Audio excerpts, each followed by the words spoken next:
The Closed Loop Fund, it's a fund that we've brought together large Fortune 100 companies to pool their funding to give cities zero interest loans and private recycling companies below market rate loans to overhaul their recycling systems and improve recycling across the country.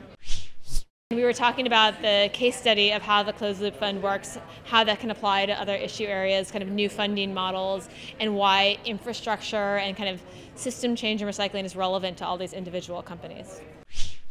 We are funding infrastructure. There's a lot of kind of adjacent things around it, like using that as a tool to drive behavior change. And so consumers and their behavior is a really tricky kind of part of it. And then also making sure that we're getting the scale that we need to make a significant impact.